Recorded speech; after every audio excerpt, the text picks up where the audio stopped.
What's up? Welcome to episode 1, Saints and Pioneers. Jesse Crow. My chair just squeaked. I swear to God, I didn't pass gas just then. That's an awesome way to start out. That is us in a nutshell, folks, if you want to know. Well, so we put out a trailer not long ago. Here we are. This is something we've talked about for honestly quite some time, but this is we just felt this was the right time, and so here we are, Saints and Pioneers, and the first passing gas joke is we're off for the races now. So what you think, man? What's going on? Man, just living my best life. Yes, sir. That's right. Well, so our idea today, and we've got some exciting things coming up that we can't share just yet, but I know we're going to have some great folks join us along the way. We said that in the trailer, friends, ministry partners, surprise guests that we'll have along the way, but all with a theme of this pioneering story. But Jesse and I kind of thought it would be good to go back and just revisit like why we're doing this.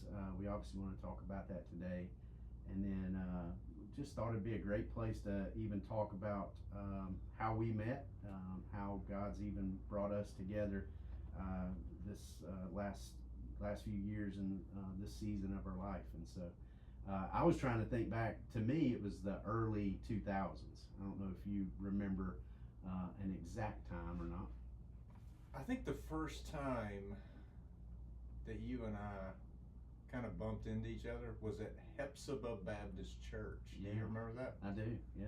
And I played your favorite song. Yeah. So that was it kind of started to be a theme. It did. Like at the time, I was still working in youth ministry, college ministry, whatever, and just like you guys were doing. You know what I just realized? What's that? The thing that has kind of brought us together, right, more is being uncomfortable. Oh yeah. With what we're doing. Yeah. If you think about it. Yeah. It's like just kind of shaking off the status quo. Right. Of like ministry, faith, Right. faith walk or whatever. Yeah. That's been the one thing. Yeah. That sort of caused us to bump into each other. Right. Which ties into the pioneering aspect It does. that we I just thought of we that. talked about it. Yeah. And so I remember it just was, God, man, a handful of times.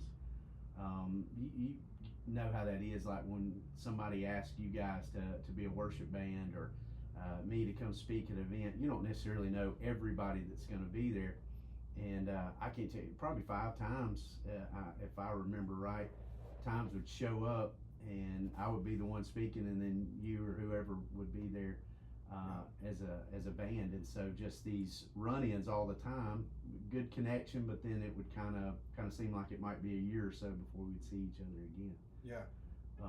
Yeah. Can I make a confession? Please. I think I've told you this before. I don't know, and I'm glad it worked out, but we have a mutual friend. Are you about to confess your love to me? Yes, I love you very much. We have a mutual friend, Reggie Nichols. Yeah. Right? Yeah. Reggie used to, so when I was a youth pastor, Reggie would come and lead worship quite a bit for us. For those that remember Reggie, if you're listening, we can't get enough of that Gorilla Man gun. You remember that? Oh my gosh. I remember those days. We're not doing video yet on the podcast, maybe a few clips here and there, but if you could have seen Jesse's eye roll there, just imagine as you listen. But so I was serving at a church as a youth pastor, and we were having a Disciple Now weekend, and Reggie was supposed to come and lead worship. Had something come up, had to cancel, and he's like, man, you really need to have this guy Jesse Crow come. And I remember being so disappointed because I was like, man, we love Reggie. You got the B team. Yeah, I got the B team. I was the B team. And that was the one where I held onto your Bible for like 10 years or something. I ran into it. It's like old preacher joke. It's like, how's that Bible study going? It's been a decade, but you Jesus juked me back to you had multiple copies of the Word. So, but man, that was one of my earliest memories. And then like I said, Epsiode, I remember being one of them. And then just seemed like other places we would run into each other, but just never had much connection outside of those things. But for me, And we talked about this in the trailer, and I think those that, at least in the beginning, will be listening know mine and your connection, that founding members of the church at Southside. But when we started that thing, very, very initial stages, that was a house church that turned into a building, and then to what we're doing now. From the very onset, I was telling people that was involved, like, man, I know the guy I feel is supposed to be the worship pastor here, and the only problem was is that you weren't on board with that. So do you remember any of those times, any of the feelings that were going around? Like, you played in our basement. Yes. At the house, like when we were just maybe not even a name as a church, but helping us kind of get things kicked off. Well, and yes, I do remember that time. And I will say, I was just coming out of a time. I was a worship leader at a church for almost 10 years. Yeah. At that time, a church down in McCalla, and that church was kind of folding in on itself at that time. No controversy, nothing like that. It was just, you had a group of people that were just exhausted. Yeah. Which is another, we'll circle back to that, because Yeah. that comes back to the uncomfortable thing. I was just tapped out. Like, I was just 10 years into this, trying to make this church work. It's this, trying to be this different kind of church, Mm-hmm. which, no offense Yeah. towards churches, but every time I hear somebody, we're a different kind of church, you go to it, it's like, no, it's kind of the same. Yeah, yeah. that was kind of us. We did some things that were a little bit out of the box, Right. and they were, controversial in some way. Yeah. But it was just the same stuff over and over again. And I will say, the first time I walked into the situation with you and the church at Southside,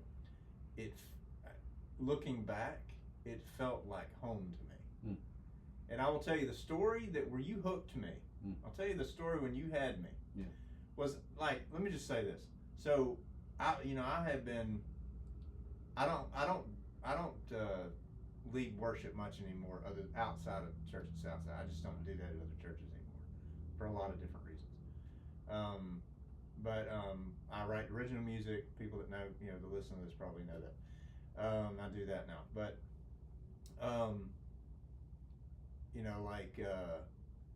church ministry can be so militant. Mm-hmm. It's like, you get there and you gotta perform, you gotta play the songs. It's like a production. Right. It's like you gotta be on, you gotta be, you gotta do it the right way. Everything's gotta be polished and nice and good. And well, when I started coming, you said, well, you can lead worship or not lead worship. We just want you here. That's what I heard from you from the beginning. Yeah. Well, when I had found out that my old church was kind of going away, it was pretty heartbreaking. I was kind of ready for it, looking back. I mean, it was kind of a relief for a lot of us. But Mike, our friend, our friend, like, he was the pastor there, and he would say the same thing. Like, he and I were exhausted. Yeah. And but it was tough. It was a tough thing, and I found out like that day, I think, or that night, the night before, I think. It was, yeah. Yeah, it was bad. And it was fresh. I was really raw. And I walked in, and you said, you tell I was upset. And I was like, what's wrong? I just did that, the church, I told you about the church that I was part of. It's closing its doors. 10 years of work, and it's just, yeah. And the situation I had with y'all, I was coming every other Sunday to just sort of help out, get it going. Right. So I was still involved with the other church. And I came in that day, and I was really upset. And you could tell I just wasn't in the headspace to play. And you said, well, dude, like, man, how about you just not play today? Yeah. And like, for a new church, church plant, any other pastor would have said, "Oh man, I'm sorry. Well, let's get going. We got to get going. We got new people coming in. We got to put on a good impression, Yeah. But that was when I realized that was when it became home to me. Wow. Because it was like, I don't have to do that here. Yeah, yeah. To feel like I'm playing to feel like I'm contributing, or feel like I'm part of things. Because before that, music was like, whenever I would start going to a church and people would find out that I was a decent guitar player and decent worship leader, it was like, oh man, we got to get you up there. Because like churches use and abuse people. Let's just say it out loud. Yeah. Like volunteers. Oh yeah. You know, you always have, you've got, at any given church, if it's got 200, 300,000 people, you've got 1,000 people that are super nice and happy, and you got about 10 folks that are just freaking exhausted. Yeah, yeah. Let's get him to do it. He's a sucker. He'll say yes. He always does. But like when it was I don't know, it really kind of gave me this impression, which I found to be the accurate impression, that we're more about like reading the moment, feeling what God's doing in the moment, not being married to a program, not being married to what we need to do on a given Sunday, letting there be interruptions. And so that was when that I kind of got hooked into that, because I just realized, okay, this is somewhere I can rest. And it's been I've never worked so hard at a church, but I've never felt so rested in ministry in my life. I don't know if you feel that way. But. Yeah, there's always been room for interruptions at Southside. In fact, God just brought to mind a story I didn't plan to share today, but I remember one day. I can't remember if you were leading worship. This was early on. This was at the building. We had moved from a house church to the building, and a young lady comes up to me and says, I'm just singing along with whoever's leading worship. She says, I don't know quite what's going on, but there's a guy in the ditch out here. I don't know if you remember being there that day, or if that even resonates, but I do remember. I walked outside, and God help him, it was Hispanic gentleman, I think, possibly. I'm just reading the situation, maybe too many cervezas the night before. And he had on some really nice, I'll never forget this, he had on really nice snakeskin boots. Of course he did. And they were just flailing in the ditch. He was trying to get up.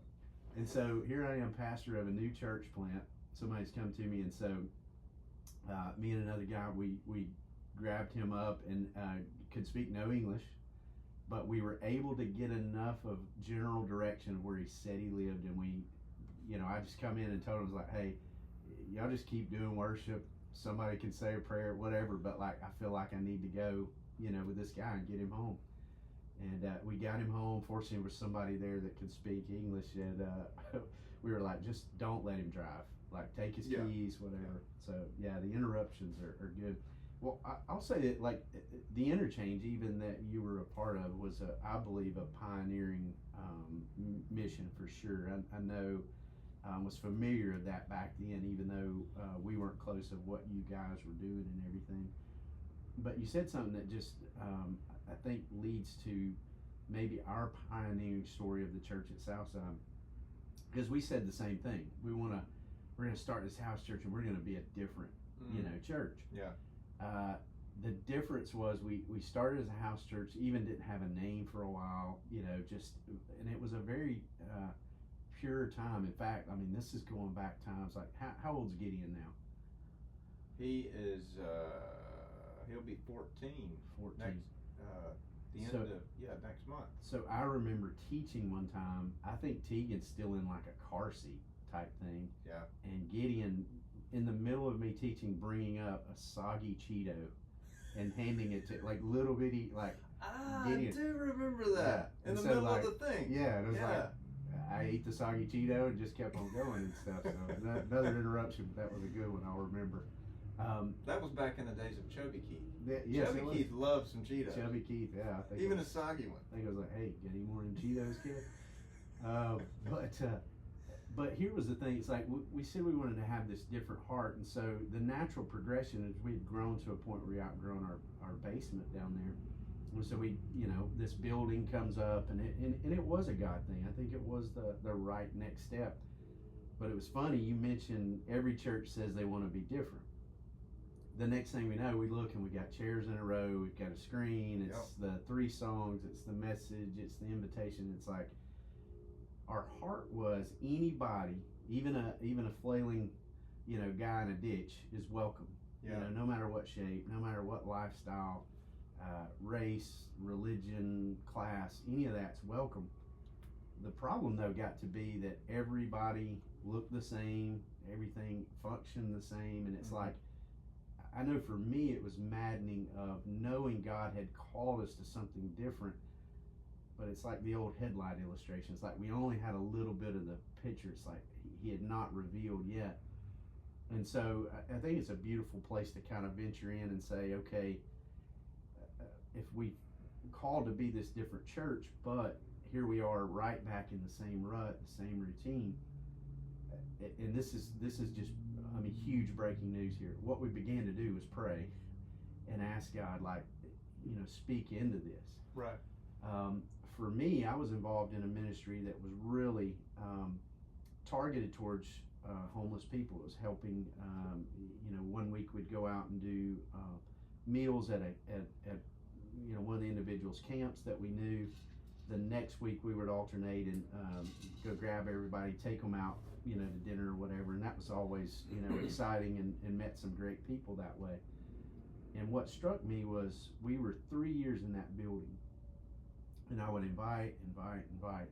And these were people I had deep personal relationships with, that, like, I was their emergency contact at the hospital. I'd been with them to the hospital, taking them to appointments, things like that.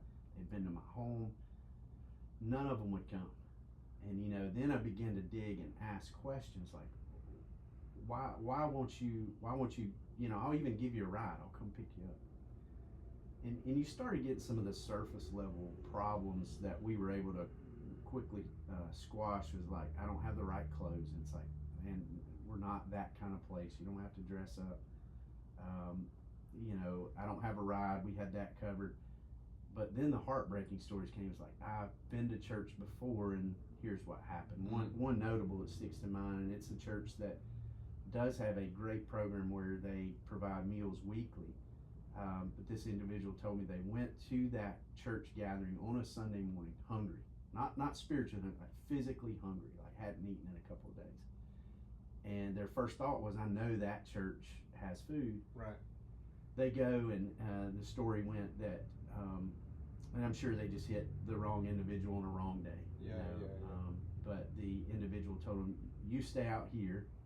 When we finish service, then we'll, you know, come and get you, and we'll take you and grab you some food. And I'm like, I'm breaking on the inside of like, why not get the guy a sandwich and come let him sit beside you? You know? And so that was some of the stories that we started encountering. So we then had this thing of like, okay, God just laying out some things of like, why don't you go to them? Right. And so do you remember us praying through some of that? Any things that jump out, you know, when we're praying through leaving that building and becoming what we are now, as mobile church plant out in the streets of Birmingham? Well, yeah, like I remember that moment, and you know, it was a weighty moment, because it was like we were all seasoned people in the ministry, man. Like, didn't know it all, obviously, didn't have it all figured out, but it was that uncomfortable place. It was that unrest. Yeah. We felt that unrest. We felt this like, we feel like we're doing all the right things, but there's something we're missing. And I would like to offer a word of encouragement. I do think we need to go back to our timeline of how we met. I want to get back to that too. But I do think it's important to mention, for anybody that hears this, that's a part of a church, you're trying to be a different church, there's nothing wrong with doing things differently. There's nothing wrong with doing things the same old way. But I think the thing that we learned, and we're not the only people that's learned this. I mean, there's a lot. I can think of several churches right now that are doing things the right way by doing what we did, but we just didn't move until we felt God leading us. Yeah, that's the difference. Yeah, that's what's frustrating about church ministries. It sort of drifts into this direction of you start out kind of different, but it's different to be different. Right. For a lot of people, it's different for the sake of being different. And But at some point, you can't stay there. You can't stay in that different just to be different. You have to get to a place. Jesus is the head of the church. That's what we've been saying from the beginning. Right. Like when, you would have people that would come up and go, hey, well, I want to sing a song before church starts. And you're like, okay. Yeah. Well, what do I do? Well, you grab that microphone over there. In about 5 minutes, we're going to start and you're going to start singing. It's that simple. Right. Because we acknowledge the fact. Can we say we've heard some good and we've heard some bad? We've heard some bad, and no judgment. If I grabbed the mic and said, God led me to sing a song, it would be one of the bad ones. Like, no question. But the fact that we've always acknowledged we're not driving this thing. Like, this is the Spirit of God. And it's crucially important that we're walking with God. Yeah. Luckily, we have a group of people. We've developed this group. No, I say developed them. I don't say we've developed into a group of people. Yeah. That walk with Jesus, and it always leads us into a direction that's that we didn't think we would go or whatever. I mean, I would have never thought. I will say, let me just tell you one story. So, this is funny to me because years ago, at another church, I won't say the name of the church. Yeah. But I was at a church, and there were some folks at that church who were doing homeless ministry, and they were very militant about it. And they were good, and they were doing good things. But I think the delivery of the message to people like me that have a house and live in a work a job and stuff and whatever, like a regular person, sounds terrible. I sound like a typical American right now. Yeah. That Yeah, you do. But that's okay. Anyway, somebody like me finds like a little bit off-putting because it's like, we need to be doing this. We need to be doing. I just remember many of Sundays feeling guilty. Right. Like going home feeling guilty, like, God, man, I should be out there. Yeah. And I never did. I never went. Right. And now, 7 years that we're into this. Yeah, almost 8. Every Sunday, unless I'm out of town or something. Yeah. I'm with my friends outside, and it's the easiest thing in the world. And I say all that to say, when Jesus leads you in a direction, there is no guilt. Yeah, yeah. There's conviction. Right. But let me tell you, like, convictions can be very refreshing. It actually can be. But guilt yields very short-term fruit. Yeah. Sooner or later, people are going to shake guilt off, and they're going to head in the other direction. Yeah. But when God leads you, that's just a testament to. Yeah. When God leads you in a direction, it's just good. Guilt leads me to behavioral modification. Yeah. It's like if God's really in it, there's this compelling to want to do that because of what He's called me into. Normally a beautiful story, right? Right. But guilt, it's like, well, I need to read more. I need to pray more. Like it just goes through the old religious, spirit. Yeah. And so the Southside thing, when we began to pray about that, you could look at the story and say, well, man, what a great coincidence. We don't, necessarily believe in that. But there was this building, this office building that was close by to where a lot of the friends I knew that lived out on the streets, different camps. It was like right in the central location. First people I ever reached out to, it was weird. I went through the company directory. I didn't know an individual on there. I honestly even prayed, like, God, who do I send this to? I totally forgot about this. Who do I send this email? I sent an email, and I had not told you guys this at the front. We were praying about the next steps. Yeah. And of course, I even mentioned there's like, I'm one vote, but like, I asked the lady, I said, what would it look like for some people, not all of us even at this point, some of our people in our church to meet in your parking lot. We don't need anything, just your parking lot. Invite a few of our friends that are in the area that, some of them are homeless, some of them, lower income, down and out, whatever. that won't come to us, but if we come out there, maybe, could we use your place? And full transparency, I've shared this so many times in different platforms and different things. I always share it when I go and share the Southside story or, articles that have been written, all those things. Because it's such a testimony to God being in something. Mm-hmm. When I wrote that originally, I knew, and I'm saying I knew 100%, the email I was going to get back was going to be, one, maybe we're not a Christian company, our insurance would never allow this, are you crazy? The message I got back, I've almost had it memorized, since that point. The message I got back was, we would love to explore the possibility. It didn't say yes. We would love to explore the possibility of partnering with you to reach the homeless of our city with the gospel of Jesus Christ. And I'm like, okay, like, I got to go back to the team and be like, hey, here's what I've done. Here's, all this. And we were already talking, like, what's the next stages look like? What does it look like if we even were to go to a group of people that won't come to us?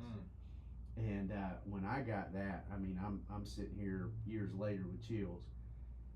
That landed us in a boardroom where we talked, with people, CFO, CEO of a company, all this stuff. And when we talked, I had, of course, they're like, bring us a presentation, this talk of what you plan to do. And I remember, having some notes in my head, maybe even a few things written down that, just wanted to make sure and let them know we'd treat their place with respect. And I even remember in that talk, say I'd planned to talk for 5 minutes, like about 2 minutes in, the CFO's like, I've heard enough, like stops me. I'm like, well, it was a good run. It was a good run. And his next words, he says, I've heard enough, let's give him a shot. And we were there for a few years, and that mug was like, I got other meetings. Yeah, I got stuff to do. on with. I got stuff to do. But winds up, letting us meet there. We met there for years, and the property gets sold, and I even remember the feelings of just, okay, God, like, now we've got all these people coming, and that was a slow. Remember, we did that for a while, and nobody showed. It was frustrating. Not only frustrated, like, be totally transparent, like, God, are you even real? Yeah. Because you've let us out here, and it was this November. Just me? It was November. It was cold. Yeah. And like, we had heat at the building.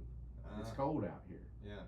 And then 2 turned to 4, and then to 6, and we like to say this, it was Holy Spirit and bacon. When we started cooking bacon, it sure seemed like outside that smell wafting over the Birmingham area. It's those thoughts where it's like you feel like you hear God tell you something and you act on it, and then nothing happens, and you're like, I don't know about you, but it's like, was this just Jesse's good idea? Yeah. Or bad idea? Right. Or was this really the Lord? Yeah. And then there was I'm just thinking of another pleasant memory here, pleasant, not so pleasant, of you saying that moment that you felt home. And I never will forget, because it's an exciting day for a pastor when somebody says, I'm so proud that you're my pastor. Do you remember what moment that you first told me that? I do. Do we want to talk about that? You started with a past gas joke, so I think it's okay. First, I want to tell the story, but then I want to go back to our timeline, because I know people, as we do more podcasts, they're going to come back and they're going to want to know. Yeah. I would always want to know, how do these people meet? How did this happen? Yeah. So I want to come back to that. Okay. I don't want to forget that. Right. So, it's terrible. Yeah. I'm going to try and censor this so it doesn't.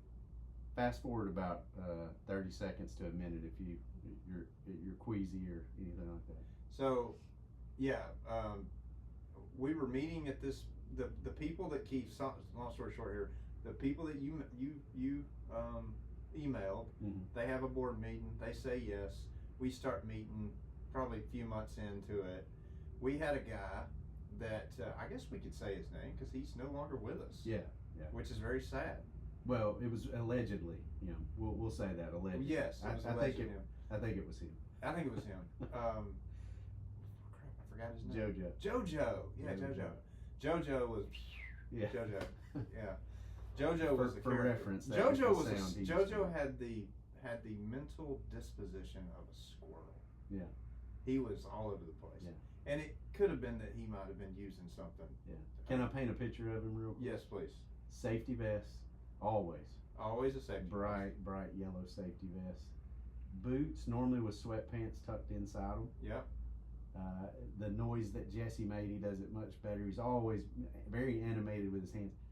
Every time though I saw him, God gave me a vision of John the Baptist. Oh yeah. Like he had long hair, just this long, just kind of wild beard. But I'll tell you this, he would walk so far. He would, yeah. To get to where we were at, both locations. But he has gone on, and we know he knows the Lord. He's home now. Yeah. So JoJo, now again, we don't have the evidence to prove this, but one could deduce that this is what happened. JoJo had gotten his fill, he had eaten his food, he'd gotten his provision for the week, and then he slipped around the corner and decided to relieve himself. Yes. Not number two. Yes. Not on the sidewalk. Yes. Not in the gutter. In the doorway. Yes. Of these kind people's fancy office. Now these people are and there's $1 million deals going on in this building. Yes. Okay. He left it in such a strategic location we could not leave. Literally backed it up to the glass pane, and he did his thing right there on the thing. Now here's the deal, okay?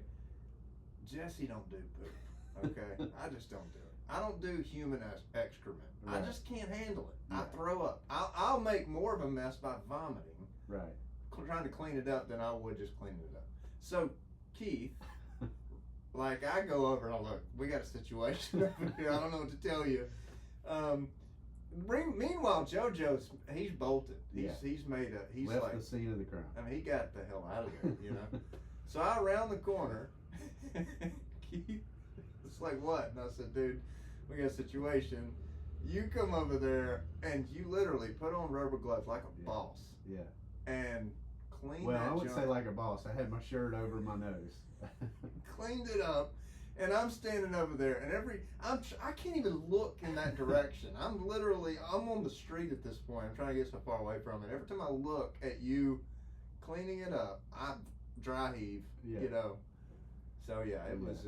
And then he tells me after, he says, "I'm so proud you're a pastor." I said, "Man, could you have picked another way?"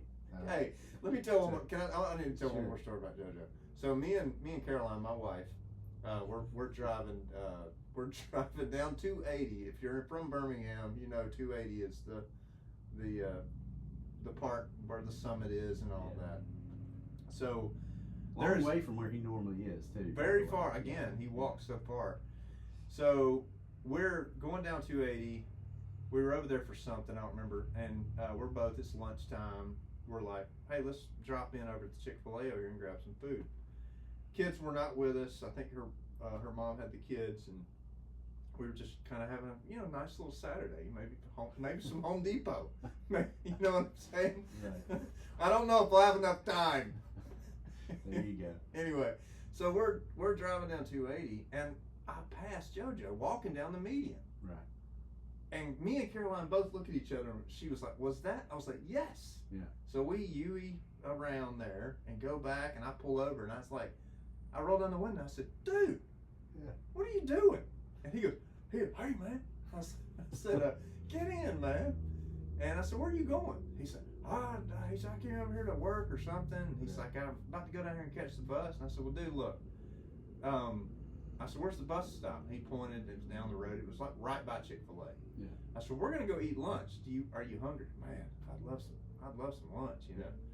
So he goes and eats lunch with us, and had a great lunch. You know, got to talk to him a little bit more. Got to know him a little bit more, what we could, because he's JoJo. I mean, his brain's all over the place. Yeah. We get in the car. Again, we're only 30 minutes into this podcast. We're already talking about this kind of stuff. Yeah. He passes gas. Yeah. And I swear, it sounded like the gates of hell had opened. And this foul odor. It was the worst. Yeah. So me and Caroline are trying to be nice, Actually we were in the car. Let me back up. We had finished our food, got in the car, and I'm taking him down to the bus stop, which is a mile down the road. And we got in the car, but me and her both are trying to be polite because I didn't want to go, what is that? Yeah. And by the time, I'm like, if I don't roll out the window, I may pass out. That's how bad it was. By the time he goes, man, I'm sorry about that. He owned it. I couldn't hold it. So finally we're like, God, roll down the window. We're both like, oh, oh. And he's laughing and we're laughing. And it was a funny kind of moment or whatever. I remember that specific because you called me immediately after you got done with that scenario and was like, you're not going to believe who I encountered and what I encountered on 280. But, so back to the timeline. Yeah. So we have early 2000s. You and I bump into each other at Epsiode. Right. Epsiode Baptist Church. It was like a youth Sunday. It was a youth Sunday. Yeah, they had us play. Our friend Bryant Frederick, remember Bryant? He was the youth pastor back then. You know, Bryant and I were really good friends in high school. We were best friends. Yeah. So he had us come and play. You come and spoke. Now that was after 2003 because I was already at the interchange by 2003. Okay. So that would have been 2004, 2005, I think, something like that. Yeah. So bumping each other then, and then years later, or no, it was before that I came and played for you at that church in Tuscaloosa. Yeah, so I think that was the first time. The church in Tuscaloosa, Epsiode Baptist Church, and then years later, you called me, I think about something. We'd ran into each other, but then years later in 2010, 2011, 2012, somewhere in that neighborhood, I think it was 2011 maybe. Yeah. You had me come and lead worship at the college deal that y'all had at Christ City. The church plant I'd worked with, Christ City Church, before the church at Southside. So that was when I had a conversation with Jamie. I don't even know if you were standing there. But she and I joked about how many times you and I had kind of bumped into each other. And she kind of winked and was like, maybe God's telling y'all something. Yeah. And that was when it was kind of like, huh. Yeah. You know, and so as far as timeline goes, that church that closed its doors was starting to fade into the sunset. I was with you at Christ City. That went on for a little while. I think I played 2 or 3 times. Yeah. And then you guys broke away from that and started that church and started a church to be named later. Started a church to be named later. Called me back in for that 2013, 2014, whatever. And then the rest is history. Yeah. So.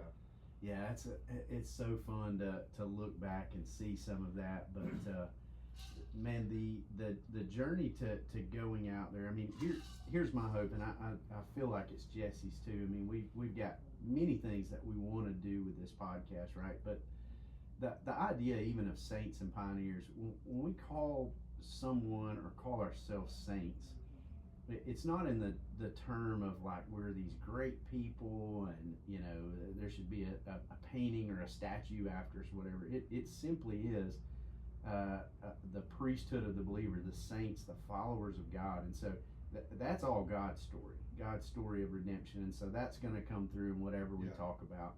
I mean, we're going to have episodes. We love to hunt. In fact, we hunt together. You know, all kind of things. Jesse obviously really involved in music, a lot of that around his faith, some of it, you know, secular songs, whatever. Like, we'll talk about that stuff, entertainment. He's already hit you with a Will Ferrell quote today, so I mean, there's no telling, but we're going to have guests and stuff as well. But that pioneering part is this idea, we feel, that when God calls us into relationship, he doesn't just call us to then go and get in our Sunday best and sit in a pew. Yeah. And hear our heart on this. Like, we are not against a church that has a building. That's one knock I feel like we get that's maybe undeserved, because if I've ever gone somewhere and shared this church at Southside story, which we have many times together, one of the things I always start, I'm not telling you to sell your building, I'm not telling you any of this stuff. And in fact, I believe that's honestly why some haven't gotten us to come and share, that nervousness of like, well, what are they going to say? But the idea is to call out of that comfortable thing. Jesse had mentioned that, just that becoming a little uncomfortable. And what really started to churn in me of like, we said we wanted to be this different kind of body, this different kind of fellowship, was I began to look in the Gospels. I began to look in a lot of the New Testament, Paul's letters. And man, there was a whole lot about faith. Yeah. And I remember asking on a Sunday, and this was, I teach like this a lot of ways.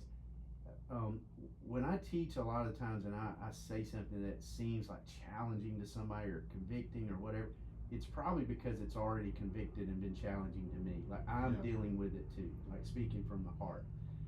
And I remember being at a crisis of faith, which happens often. Mm-hmm. Like you'll hear about that. Like my title that some people call me is pastor, where I prefer, just Keith. I don't feel any kind of different. We don't joke about it, but we say that Jesus is the head pastor of our church. Like we're just other, members of that body. But when that happens, and when you speak from a place from your heart, a lot of times there's this crisis of faith or doubt or things going on. Like this Sunday, I'm going to be teaching about worry and anxiety. I've just come out of a season that's been full of worry and anxiety. So it's coming from a personal, place. And so the same thing was that day. I asked our body, this small church body. In fact, we'd run off a few people, I think, at that point, because we were talking about doing something different. And I asked about the question of faith. It's like, okay, faith is so prominent in Scripture. Mm-hmm. What are we doing right now, individually, but as a body that requires faith? Yeah. Like, what are we doing that is so big right now that if God doesn't show up, it's not going to work? Right. And honestly, I looked at a room full of people looking back at me. It's like, I got nothing, right? Like we don't need faith right now. And we use the examples of, we had full closet full of clothes, a roof over our head, a full refrigerator, a doctor, that we had his number if we're sick. Mm-hmm. What did we need faith for other than that ticket to heaven? We're like, there's got to be more. And so that praying of God, we want to be involved in something so pioneering, getting back to the name of the show and why, something so outside of ourselves. But I don't think that's just a call for the church at Southside. I think it's for every believer. Absolutely, yeah. I just think of it in the terms of this. There's one of my favorite Psalms, and I've shared this several times when I share the story, but Psalm 139, that just talks about the creation of us as individuals, that intricately woven, the knitted together in our mother's womb, the fearfully and wonderfully made. Yeah. That if God is going to go to such extremes in creativity to make each individual different, the ultimate call to go is out there. Like Jesus, took that. There's no doubt about that, right? Like the last thing he tells his disciples is, go and make disciples, right? Yeah. Who make disciples, that multiplying God math. Right. But I think each and every individual believer's go is going to be different, just like you're different than every individual. And so our hope in this is that as you hear maybe some of what we feel God has given us as a pioneering story, we invite others, from other walks of life, other ministries, other places, other states, other, countries even. Their pioneering story is that it sparks creativity in you listening to God. Yes. And finding what he created. That's my main hope for this whole thing. First, that you could too be a saint, a child of God. Right. But once you find that, not to be caught in that box of, because really, if you take Paul's illustration of the church, right? Christ is the head, we're the body, all these many members.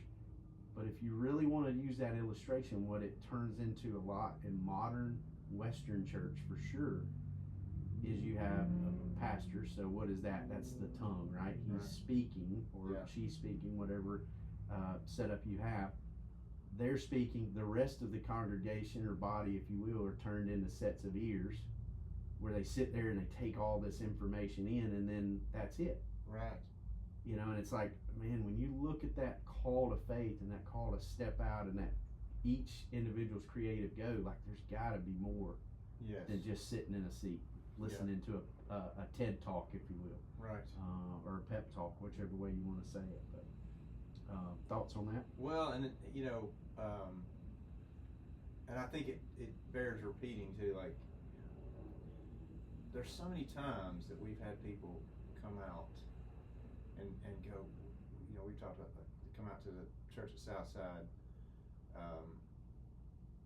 that are man, we would love to do this, but and it's not like we are not.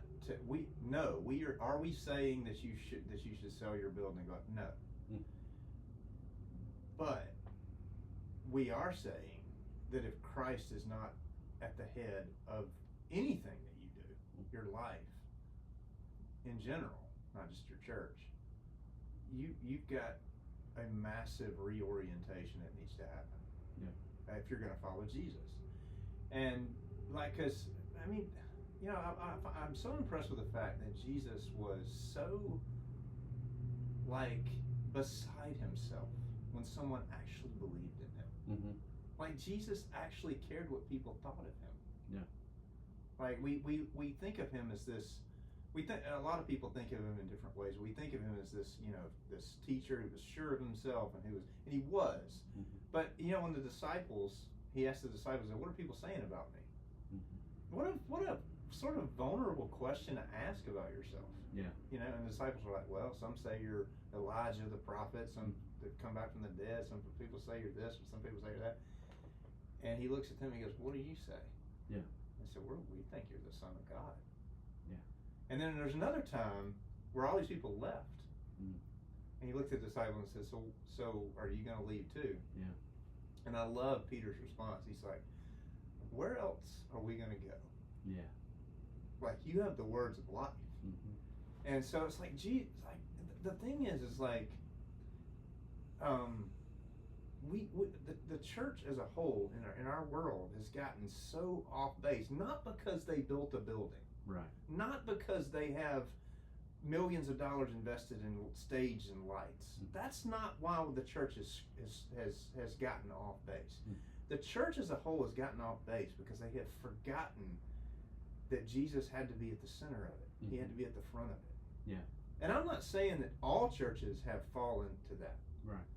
But I think a lot have. Yeah. And I would say too, we're not saying the church at Southside is perfect. No. We've made a ton of mistakes. Like this week. Yeah. I mean. And like not praying over things. We've tripped over our own feet before, But the pioneering thing requires that you have faith. Yeah. It requires, because you get out on the trail, so to speak, to follow the illustration. Yeah. And there's nothing else you can really lean into other than, okay, well, God, what do you say? Right. Like, what are you calling us to do here? Like, what do you want us to do? How do we respond to this? And we've become more and more comfortable with walking that way. Like following God in that way, listening to God, and inviting Him into anything, into everything, anything and everything. But yeah, I mean, well, saying yes to that pioneering story that He's called us to. I mean, think of all the opportunities it's opened up just by following Him with a yes. Right. Like, I think back, and I've in traditional churches I've been a part of, I've had some amazing times, some, definite God, mountaintop experiences and everything. But I can't ever remember, being afforded an opportunity like the drunk guy that shows up, in the ditch. Yeah. We've literally washed people's feet that have come barefooted, given them, or somebody's gone and bought them shoes. Or, right. I think the guy that was beat to heck and back that day that came, that we were able to bandage up, and he tells me the funny story where he's cussing several times. He can't get past the story. It's like, it's fine, I get it. She is what you're saying. Just move on. He called her the B word. Yeah, he did several times. But and he kept apologizing after. Yeah, I was like, I get it. She hit you with a stick. I probably would say the same thing too. But you know, it just feels like God is in the midst, and it's so different every time we're out. Yeah. Not to mention, we've met some of the coolest people in our city. Yeah. And it's something that hit me early on. I did just make a mental note of this because I want to give you credit. You said it early on, because we deal with a lot of people, whether homeless, you know, just life situations. God, we've encountered so many that's been dealt a bad hand, you know, from family or from, you know, just life, just continually just heaping on. And we said something early on. I remember saying something to you about, like, I just have never felt, you know, the presence of God like I have out here. And you, it's a verse that we well know, but you stumbled on it one day, and I remember you, like, that's it. That's the reason why. And it's Psalm 34:18. The Lord is near the brokenhearted and saves the crushed in spirit. And really, this pioneering thing, I think that's where God takes you, is to the broken. And we all are, right? Yeah. We're all. But a lot of times what we see in traditional churches, you know, especially those that have, you know, a building that would rival a, you know, YMCA, you know, that's got all the stuff and all the things and the programs and all this, just as broken people that live under a bridge, if not more so, in some ways. Yeah. But the mask, like I had a pastor tell me that one time. It's like, man, he's like, I can't imagine ministering how you do to the people you do. It's like, dude, I got it easy. Right.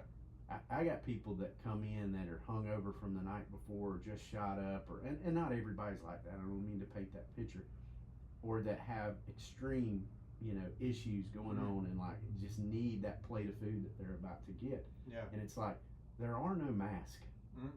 You know, on a lot of pioneering things, there's no mask, and in some of those where it just seems to have gotten sterile, and maybe going back to the illustration of one tongue and all these ears, and you know, that's the body, that's their local body.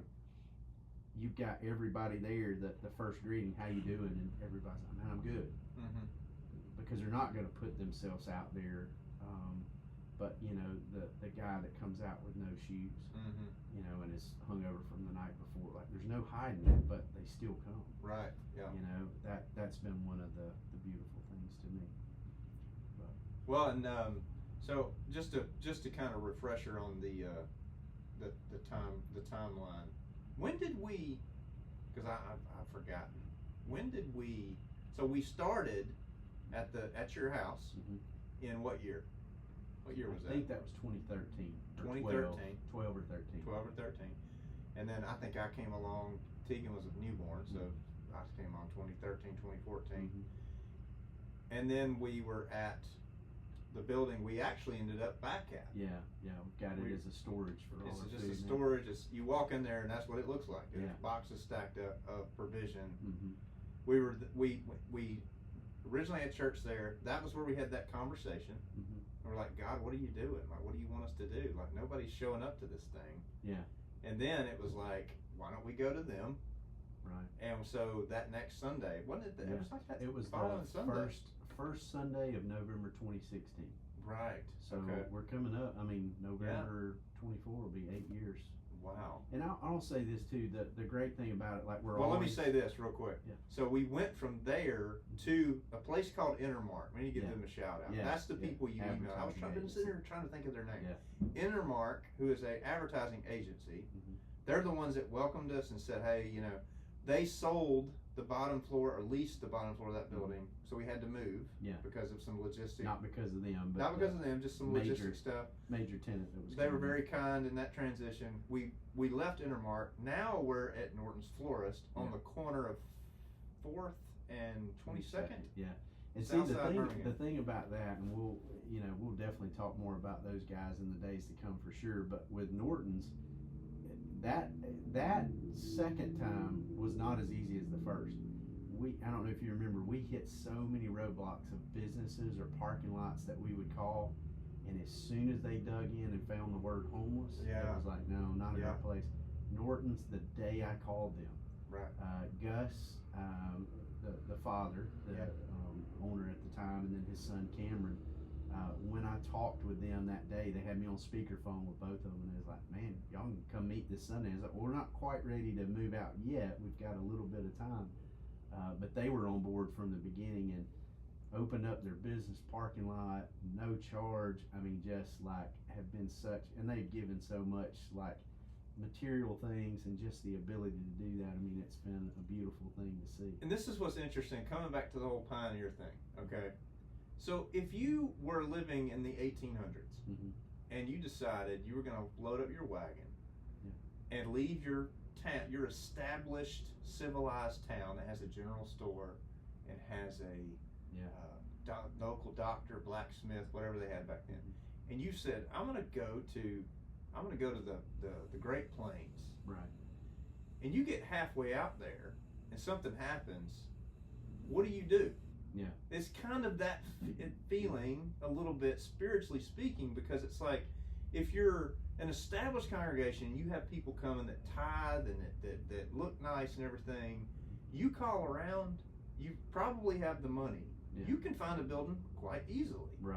You know, and I say all that to say this is the where the faith part comes in. It's like, okay, God, what are you doing? It's like you're on that trail in halfway between Georgia and Texas or wherever, and you're like, I'm out in the middle of nowhere. What do I do?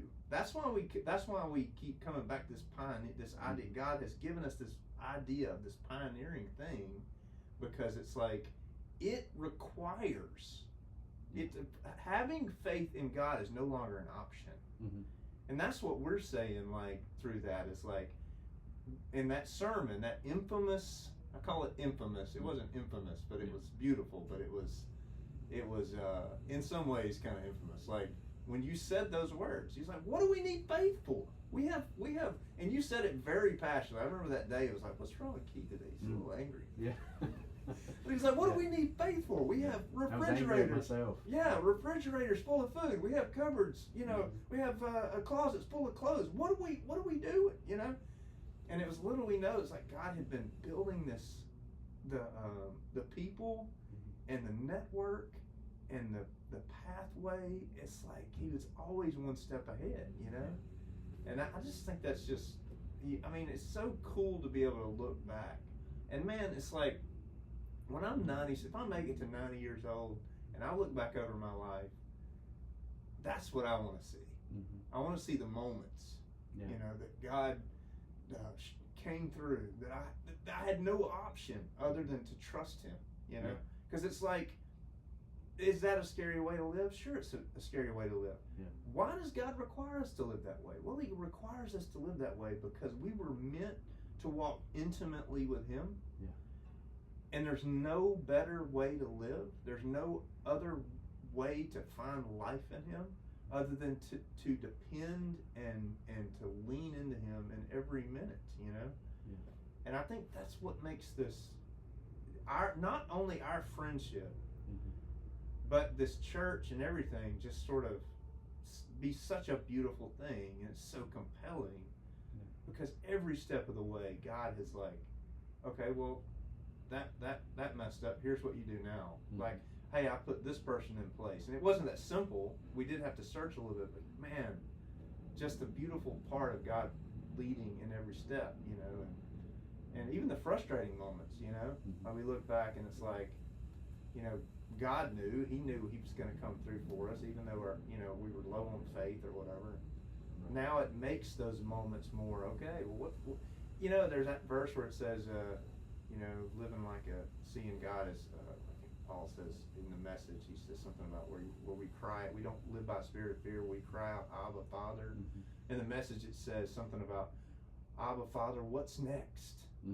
Like, what are we doing today? You know, like this holy expectation, because you go from a place of fear, sort of stepping out on faith and sort of, you know, like, I don't know, but I'm going to do it, to a place where it's still scary, but to a place where you get to where it's like, okay, man, I'm starting to get expect God to do something now, expecting Him to come through, expecting Him to lead me into a really cool place. You know? Yeah, so. Absolutely. Well, man, it's been great getting together and doing this. Our first episode. This is going to be the first of many. Number one episode.